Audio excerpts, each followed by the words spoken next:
What's going on, people? Welcome to the match preview. Before we get started, Happy New Year. Thank you to all and every single one of you that has supported the channel. We have reached 5.4k subscribers, which is a good milestone. We started with nothing, so it's good to have you all on here. It's a community that's been growing, but I just wanted to start off by saying thank you to one of you, and let's see what this season holds and this year holds. It's going to be a great year, hopefully for us in terms of content, do more, do better.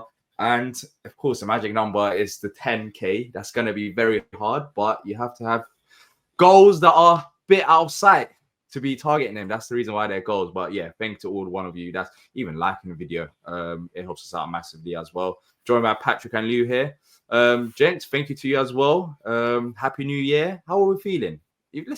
We'll talk about Chelsea in a second. How was everyone's night? Good. Quiet, really. I mean, said to my wife, I'm a bit tired, but no, nothing. No, don't really do stuff special now. I used to do a lot more when the kids were home and stuff like that, but now my kids are all adults out of the house. Kind of just keep it kind of low key kind of stuff. But yeah, I feel like after a certain age, like you don't really do much. Hey, easy. Lucy as well. You didn't do much as well. Oh, you're probably right. Totally right. I'm just saying, like, the hype is there for New Year's, but then it's like, to be fair, I went out. I'm talking like I was at home. But yeah, it's not all that, is it? It's not all that. But what do you do, Lou? Sleep? No, nothing. I chilled in. Just collected a couple brownie points. So when I break the news that I'm going Chelsea on Saturday, and I'll be gone for the whole day. So a bit of give and take. Do you know what I mean? Yeah, nice. You have to when you got a partner and kids and stuff. It's not easy. You have to pick and choose. You don't. You can't just do whatever. Trade-offs. Yeah, New Year's Eve at home for Chelsea on a Saturday, and hopefully it's a good trade-off. Because of course Chelsea haven't been that good. But how are we feeling then? New year, new Palace. Transfer window's open. Are we excited? I'm more excited about the window. It's already started. The news. By the time we're recording, we'll probably do some Palace news at some point, either today or yesterday, because of when this is getting posted. Figure it out yourself. But it's looking like as soon as January the 1st hit, the news is popping. News is popping about Hughes. I'm seeing what else is there? Is there anything else? Sports Bank as well. Mm-hmm. Are we excited about it? Are we looking forward to it? Do you think we'll be active in this window, Louis? Well, my hopes and dreams on 4 signings, but I think more realistic it will be 3. Even in one of my other Palace group chats, we've got transfer window bingo. What day is the first signing going to be announced? What did you go for? I went for the 10th of Jan, Friday. I think it's a Friday the 10th. I'm going for Friday the 10th. We're not wasting any time, according to you. Patrick, what's your bingo? Let's do it here as well. Come on, might as well. No, what's and get involved in the chat as well. When do we think Palace will make the first January signing, if any? Because I know someone put it in the comments. We support Palace. We're not going to make any signings. You know how it is. But yeah, go on, Patrick. When does it actually end? Is it February 3rd? The last day? It'll be 1st. No, right? Is it the 1st? You sure? Okay, whatever the last end is for a month. So whatever the last day is, I'm picking that day as a February sign. Surely not. But jokes aside, though, we can't do that. I know it's a Chelsea preview, but as the window's open, it's a good discussion point as well. It is important that we start the window strong and we do genuinely push for targets rather than being around the bush. Third of Feb, by the way. I just said, yeah. It's the 3rd of Feb, yeah? Okay, cool. Yeah. The reason for that is because when you look at Glasner, for example, he spoke out publicly a few times. I mean, over the months since the summer, to be fair, about the window and bringing in players late, and then when questions asked about January and how we should be doing business early, it's important that we show ambition as a football club to him as well. It's the signings haven't been that bad. I know we could do much more, but for example, some of the players have come good so far this season. But the timing also matters as well. We've got a few games. We've got games against Leicester. We've got games against West Ham without Bowen. Stockport, I mean, if we have to make signings to beat Stockport, then I'd be massively worried. We don't need signings, and then Chelsea's going to be too soon. But I mean, we're talking about potential if we're bringing 1 or 2 players that could help us. That could push us to get an extra 3 or 6 points, and that's what we're missing right now, ain't it, Patrick? When it comes down to closing that gap above us. There's no doubt about that. I looked at the fixture. We got 6 fixtures between now and the end of the deadline, including, you said, the Chelsea game, which would matter. And you're right. I think Glass is going to want to bring in players. Definitely, listen, wing back options are a must. So whether it's left or right, I prefer left. If you get both, that'd be fantastic. I prefer left just to give Ty, as Louis always says, competition, not just as his backup. And a midfielder, I don't think that's a high priority. Maybe they're worried about Walton and Decore. I'd much rather get a number 10. Just real quick, I actually watched that kid Romain Esse. It was on TV.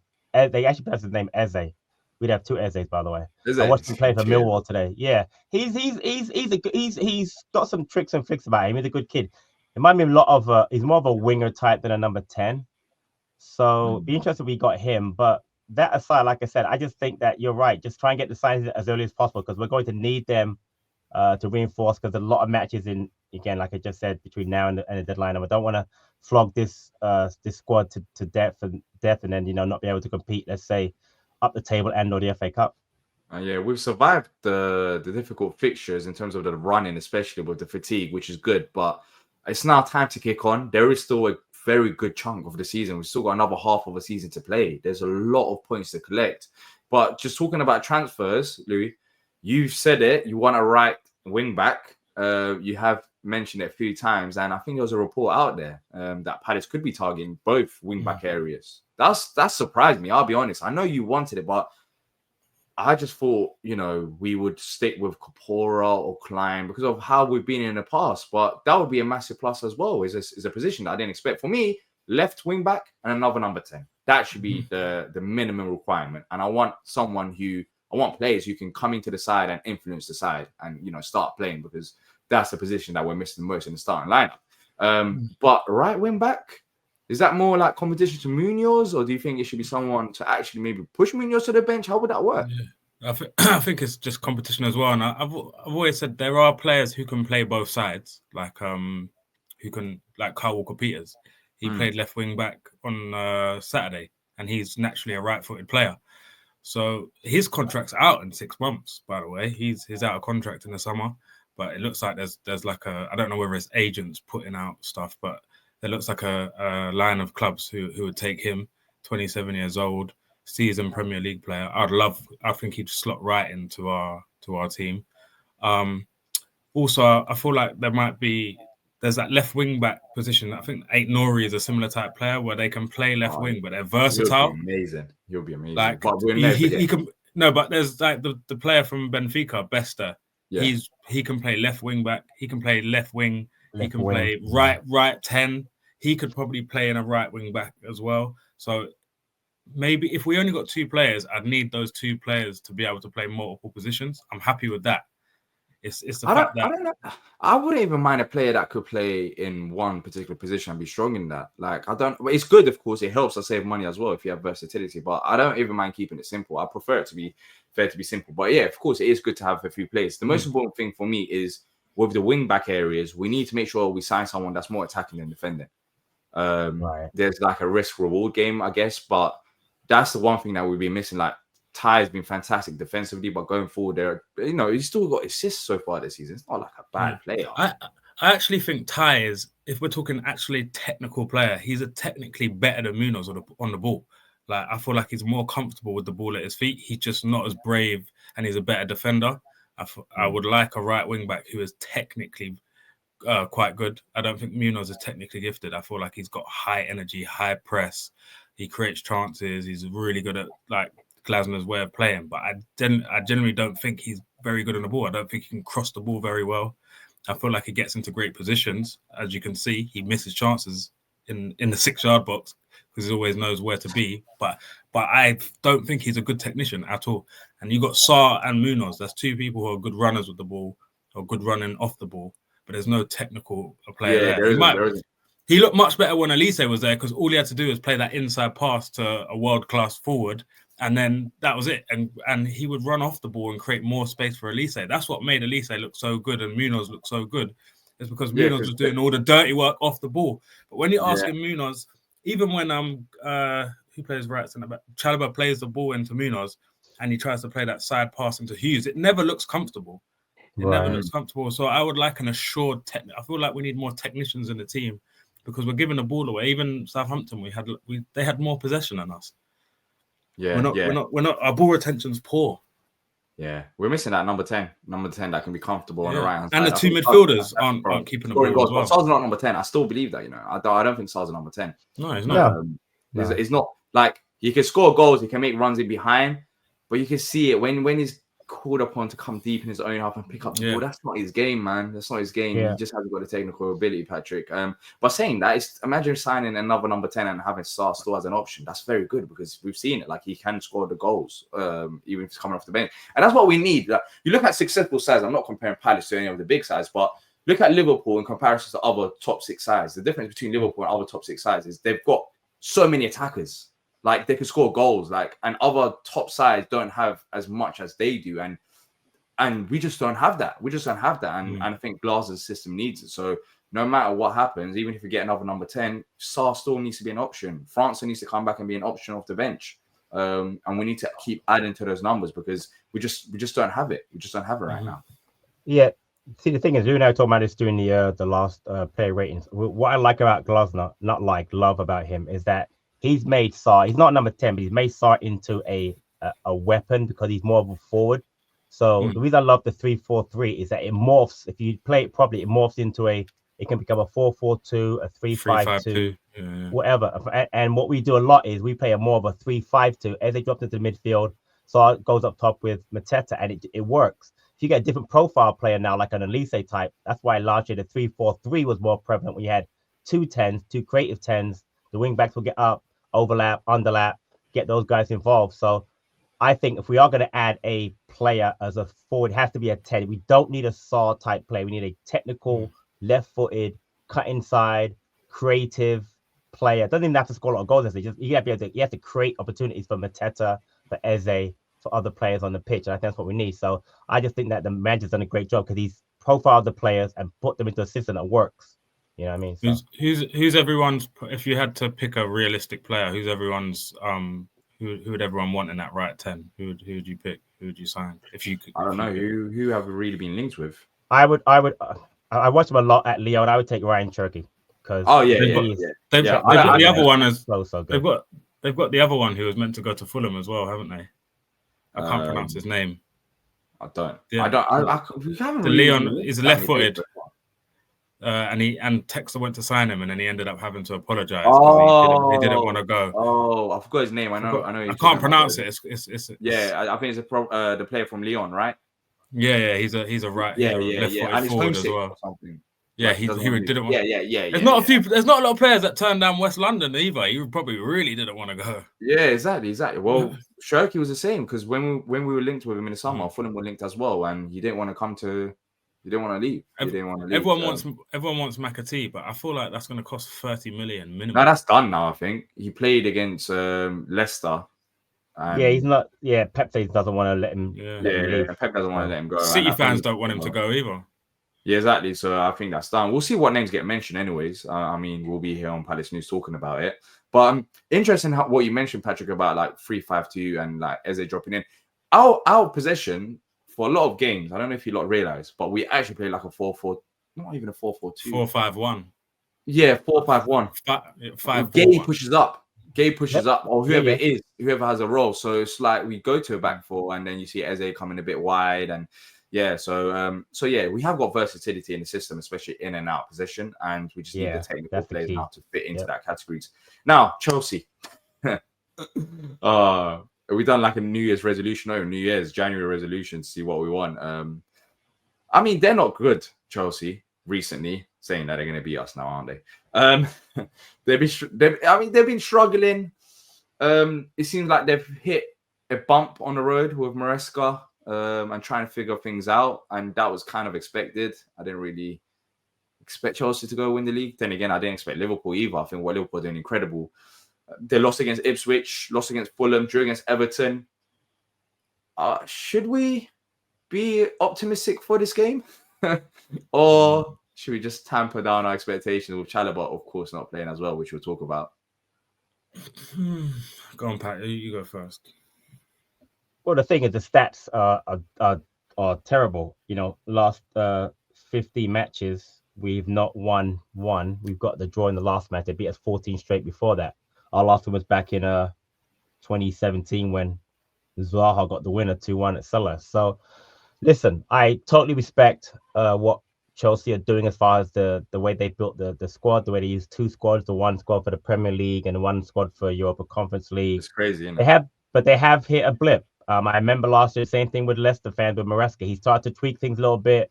Doesn't use a lot of subs. He hasn't a lot of subs lately, and all of a sudden they go in a little bit of a downward spiral. It's not a spiral. You're right. They've lost the last 2. For them, that's a spiral. But the key for us, to me, is to obviously stop Cole Palmer. Find a way to stop Cole Palmer. We should do well because he is the key.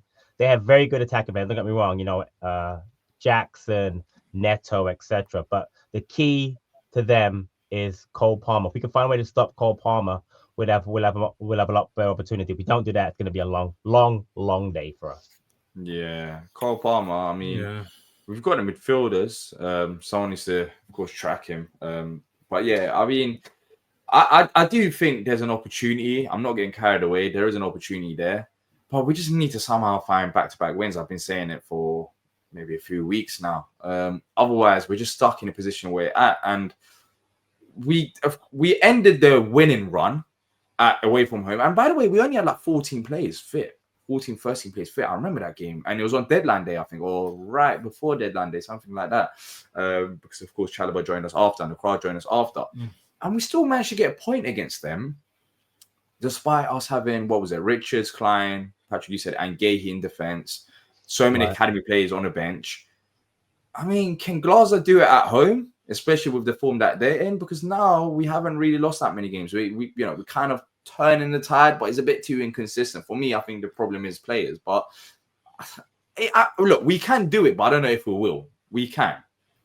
Yeah, I think it's one of those games where I think Chelsea to beat us. Normally, I say we got to be 100%, and they've got to have an off day. I think Chelsea will have to be at their best to beat us because they've been in a bit of a slump. And normally, you stop Cole Palmer, you stop them.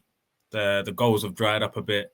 I know, I talk about the guy from Twitter, the Euro expert guy. He said about 6 weeks ago, Chelsea aren't playing against low block teams. He said he wants to see Maresca when they go against a team who sit in. Yeah. The last 4 games, Fulham went to the Stamford Bridge and they changed from a 4 to a 5 at the back. Everton, nasty low block, didn't score. Went to Ipswich, frustrated them. Where we're going to get joy is how Delap got joy and Hutchison got joy. It's going to be low block, counter. Their defenders have got a mistake in them. Toss it. Is it Colwell? He's a good player, but I'm not his biggest fan. I feel like Gusto. I don't know who they'll start. I think they've got a few players. I think they started Sassy last game, and then we're going to need Munoz to push right up on Cucurella, be aggressive, and Sarr and Mateta will get joy. And it's going to be a job for Lerma, Hughes, hopefully Decore got more minutes in his leg to stop Cole Palmer. And obviously Casado's been in good form as well. Yeah, he has been. Apparently, he hasn't been that great. I don't think recently. I don't even know. Who Palmer? No, Caicedo. Yeah, he's been good for most of the season. I think when you're playing he's been one of the best players. When you're playing against a team in a low block, he's not gonna really produce. Yeah. So I mean, there's talks about it. I mean, there's talks about a lot of their players right now. I think that's where they're at. But as you said, it's about what Palace do on the other end of the pitch. But before we talk about the attack and attackers, just quickly, Chalobah, Patrick, how big of a miss do you reckon that will be, if any? He played well. Obviously, for me, he was the man of the match the last match. But as I've mentioned before we started, Richards isn't a world beater, but he's a good cog to put in there if you need him to play a few matches. I mean, he did well last year when he played. Like I mentioned before, I'd rather have him there than a Klein or a Ward. He's a real centre back. Yeah, he'll be on the right side, but he's right-footed. He's played on the right side of a 3 before because Gahey will go back to left, and you have a Qua. Louis mentioned before, Lacroix and Richards get along really well. You can tell there's a bond there. So I think that transition will be good. So I think it'll be that big of a miss. I would rather have had Chalobah, but he's not our player, so we can't play him against them. But no, I'm okay with Richards playing there. I really am. What do you He's think been against about last time round. Richards? What do you think about Richards staying at left and putting Gahey on the right? Because I I think think Gahey's more. I think Gahey's more adaptable to playing on the right than Richards is. I don't really like Richards and Munoz. Gahey, because Yeah, Munoz isn't I agree technically with good. you. Munoz isn't technically good. So you got Richards, Munoz, and Sarr down that right. That is a whole load of Yeah, rubbish. Great point. Yeah. But remember, Louis talked about last game and see how Chala was pushing up last game because of the thing. I would have Richard just stay back in that back four, let's say, and have Moon be able to bomb. And if he's not back there, at least you got Richards behind him as opposed to switching up. I just like Gahey on the because he's 2 foot, and I'd rather have Gahey on the left because he's comfortable. You're right. He can play both sides. I'd rather have Gahey where he's comfortable. You've got 2 of the 3 players comfortable being there as opposed to switching up. But I would have a problem either way. It's interesting if Glasgow actually thinks that way and does move it around a little bit. Let's see. Yeah, it's a good question. I don't know if he will change it about. But yeah, Richards does look more comfortable down the left, to be fair. Does it depend on who plays for Chelsea though? Because Sancho is not really pacey, but Neto is. I don't. Yeah, but I don't think he will. I guess I'll be comfortable Richards against Sancho all day long. Beforehand, regardless. Like I think he's going to try to counter the tactics rather than a player. I think that's going to be his game plan. So I don't know what exactly he wants out. If it's like a sit. I think he'll go and then hit them on the counter. I think he'll go Neto because I think Neto didn't start the last game. No, I'll tell you right now. The 3 were Nkunku at striker, Felix left, and Madueke on the right. Yeah. So he'll probably go Sancho, Jackson. Didn't Gahey start on the left last time we faced them when Richards and Gahey was in the lineup? No, Gahey started in the middle. No, Gahey middle, Richards left, Klein right. Because Klein was on the right. Yeah. Richards left and Gahey in the middle. Because remember, Lacroix didn't play. Lacroix didn't play that game. Yeah, you're right. Wait, did Gahey start on the left in that game? Yeah, of course. Lacroix was in the middle. In the center. Remember, he was in the center for a couple of games before Lacroix. Oh yeah. And then he remember for one of the goals he pushed up. Yeah. Oh yeah. They only scored the 1 goal. Yeah. When Hughes couldn't foul Palmer counter attack played into. It was a bad touch from Mateta, wasn't it? And then they countered. Yeah. Forward. So I mean, let's see. I still have faith in Richards to be able to do the job, especially at home. And he played against them last time around as well, so he knows kind of what to expect against them. Other than that, would we make any other changes? Of course, Chala was missing. Walton ain't fit. Decore won't start. That's just the case. And then Eze, he scored that goal. I'm looking at him in this game because I don't think he had a great game against Southampton, but that goal, of course, was massive. He needs to, and especially if we're talking about on a counter and hitting him on, he needs to make sure he carries it with pace. Because I remember the first half of that Chelsea game, and we had that problem where he was slowing it down. We were slowing it down as a team, and it was annoying because it's like, let's hit him on a counter, and we just let him get back into shape. Hopefully, I don't know what's up with Evs, but I think a left wing back and another number 10 helps him out massively. But hopefully he can kick on from the Southampton game, Patrick, because that goal was massive, but I don't know, there was still something not right with him in that game. So that's come up a lot on our show and then obviously over social media, whatever. But do you think it's because he's been asked to play differently this season because we don't have Olise and he's playing more? I think he's been asked to play a little bit more as a midfield as opposed to a number 10.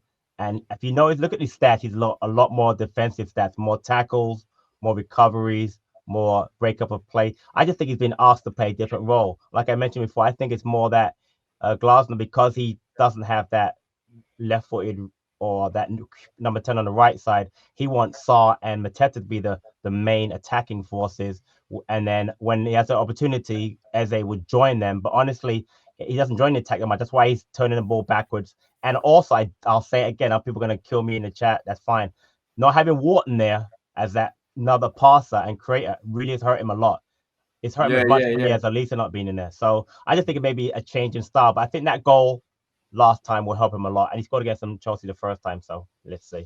Yeah, I do think the left wing back, I don't want to focus on Mitchell, but Tyreek, if you look at last season when Glasgow first came in, he was getting involved going forward and he was like it was a threat. It was a threat. And this season, he doesn't really have that as well. So I think it's easier for teams to defend against Eze because you haven't really got threat in the width areas. We're seeing it with other teams. For example, Man United. The wing backs are very important in this system. Like without the wing backs, the whole system can collapse.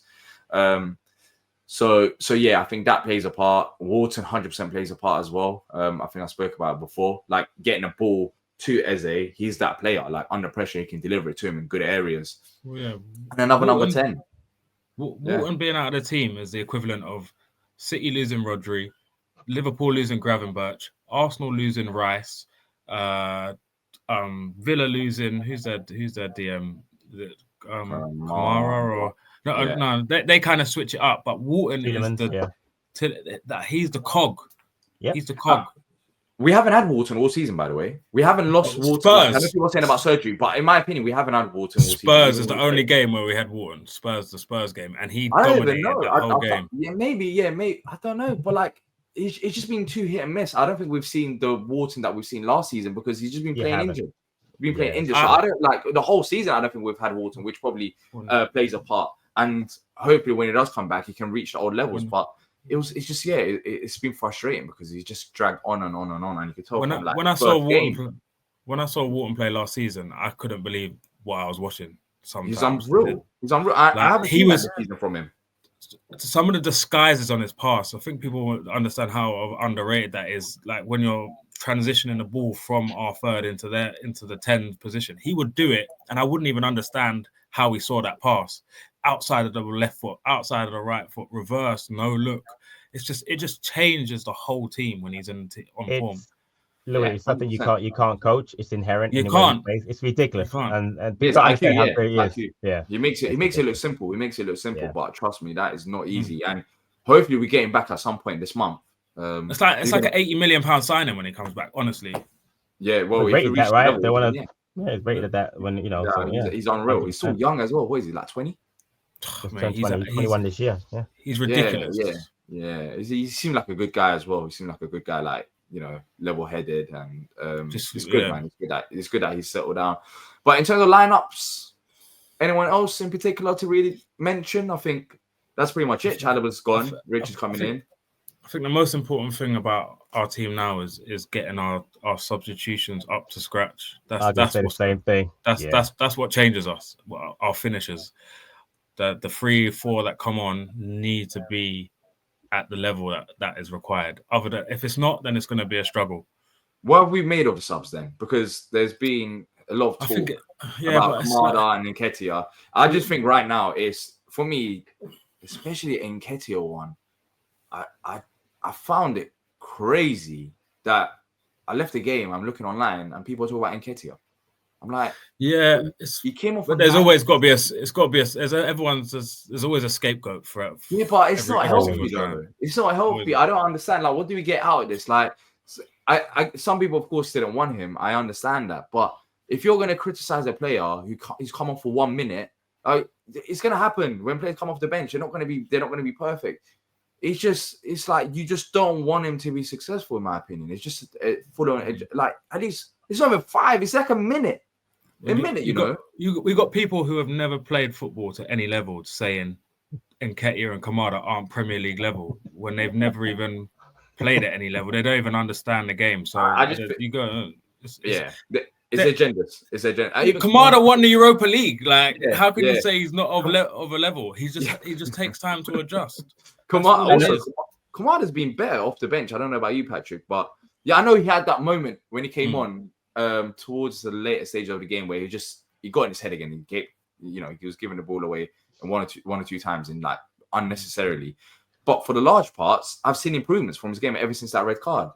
Nketiah, I can't talk about Nketiah against Southampton because, I mean, this dialogue that I just done was longer than the amount of time he was on the pitch. Like, what do I talk about Nketiah? Like, what do I even say?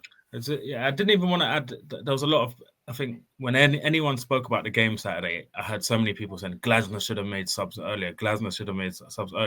There's a reason he's a Premier League manager and a Europa League winner, and you're talking about it. We're talking about it here online. We won the game 2-1, and people are still saying, "Why didn't he bring on subs earlier?" Well, we won the game, so there it is. If I understand people have their opinions, but sometimes you just gotta let the manager do what he's going to do. He's got more insight than us. Yeah, I just think with Nketiah, Kamada especially, I think there's just agendas. And that's fine. Like, if you have it, then that's fine. I get some people don't want them. But I just think, like, what's the end goal? Like, it's like, instead of proving a point, let's just, let's try to get behind them so they can be successful. The problem with Nketiah is that Arsenal fans disagree with me, but he got a lot of hate at Arsenal. He got a lot of hate. A lot of people celebrating when he left and stuff. Like, it was a bit toxic for him. And I just don't want to be that team. I don't want him to leave that club and come to us and have just cool. He might not be your choice, but look how long it took Mateta. I guess Mateta didn't play in the Premier League, but it happens. Like, he hasn't had that many games up front for us. He hasn't. He's not number 10. And every single time, I'll use that example of imagine Eze playing up front. It's simple as not going to be as effective as he is as a 10. But Patrick, we haven't made it. Go ahead, Luke, if you want. I listen. I've always admitted the only player I had an agenda against, and I was open about, was Wayne Hennessy. I did think he was a good goalkeeper. I couldn't stand him. Whenever I went over to England to watch him play, I couldn't watch him play. I thought he cost us the cup final because he couldn't make a save, but he probably didn't. That's how far it goes back to me. It just hurts. But like with Kamada, I have no problem with what Kamada's done so far. Really, he hasn't been a world beater, but there's a adjustment for the language. There's adjustment in the style of play. Yes, he knows the manager, and you would think that he would adjust quicker. But it's not like he's played all 19 games this season and he's been poor. He's been in and out of the lineup. Partly his fault. Yeah, he got the red card, but part of it was that we just changed it up. And with Nketiah, D will tell you, I didn't want Nketiah to come here, but I still want him to do well. I didn't want him to come here. I admit it. I watched Nketiah a lot, and I said, this is why I told D, if Nketiah cannot score goals with Martinelli, Saka, and Odegaard, how do you score goals at Palace? But I still also said he's a South London kid. He's good strong as I want him to do well, so I wanted to give him a chance. And D's right; he has not had a chance to play as a pure striker a lot. And when he has, a few times, he looks decent, looked good against Arsenal in the League Cup game. But he needs a chance. But again, 2-3 games up front for us. Exactly. So and I again, my nephew's a big Arsenal fan. I know a lot of Arsenal fans, they didn't like him. They were happy to sell him for 30 million and want him to go. And they're happy to see him fail, which is one of the reasons why I want him to do really well, because I wanted to prove that they were wrong. But it's going to be a hard. I wonder what's our game plan with him though. That's the one thing I wonder, because it's a bit weird. Is it because Mateta's staying as well? Look, I will have Nketiah over Edward. I would. I think Nketiah can offer more on the ball if he has that confidence. And we've seen even against Forest, like 1 or 2 times, going past those plays, etc. Like when he's got his confidence up, he can be a decent player. He can offer something.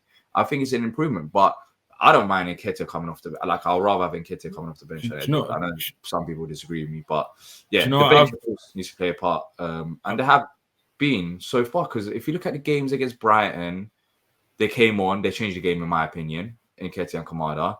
And then what was the game after Brighton? Was it Arsenal? The Arsenal. Yeah. 3-2. Yeah, they look decent then as well, because Eze and Mateta got subbed. Like, they haven't been bad for us coming off the bench. Yeah, I think another theory for me is when you're the only options, there's an added pressure. We haven't got how many subs? 9 subs on the bench or 7 subs? 9 subs on the bench, and you're the only one kind of who's had Premier League experience and could change the game or help secure the game or score a goal. That is pressure. Every single time you're the one replacing our star striker to come on after Mateta's put in a shift. You're the one to come on. Again, Kamada, you're coming on for the star boy Eze.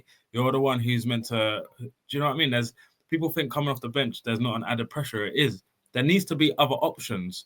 When's the last time we was 2-0 up in a game? We're always in a game that's so tight. The Brighton game, obviously, the only one, right? Brighton, But they come on, it was 2-0, so that's the only time in the whole season that we've been 2 goals up. Everyone else, every other team has been 1-0 up, 2-0 up, 3-0 up. Players can come on, get their confidence, knock the ball around. Not us. Every single time we're in an extremely tight game. So it's hard for these lot. Yeah. And that's another reason why we need more options. Yeah. Let's move on to score predictions then. For Chelsea, I'm just going to go for a draw. I'm going to go for 1-1. It won't be a bad result against them. I mean, yes, they have been struggling, but they're not a bad side. we just need to somehow find wins back to back. But yeah, I'm going to go for a draw 1-0. Patrick? Last 10, we've won 3, drawn 5, lost 2, 14 points. I would take a draw, D, but because I kind of feel there might be a slight opportunity here with the form of Chelsea, I'm going to go 2-1 Palace. It's been a while. 2017 is a long time we haven't beaten them. So, but we beat them gone at on home. 8 years now. So, yeah. Exactly. So I'm going 2-1 Palace. Chelsea is the only team in the league I've never seen Palace beat in my life. Probably that's the only team. I've been home and away. That's great. Are you going to the game? Yeah. So I'm going to go. Maybe stay at home for this one. Maybe you should have went out New Year's and stayed at home for this one. It's never happened. I feel like it will never happen. So 2-1 Chelsea. 2-1 Chelsea. All right. Well, I mean, we've gone for all types of results. We've got a draw. We got a win. We got a loss. Let us know your score predictions in the comment section down below. Once again, Happy New Year to all of you. Make sure to keep your eyes peeled. Palace news will be starting again, and it should hopefully be a busy month. But that's it from us. And until next time, up the Palace.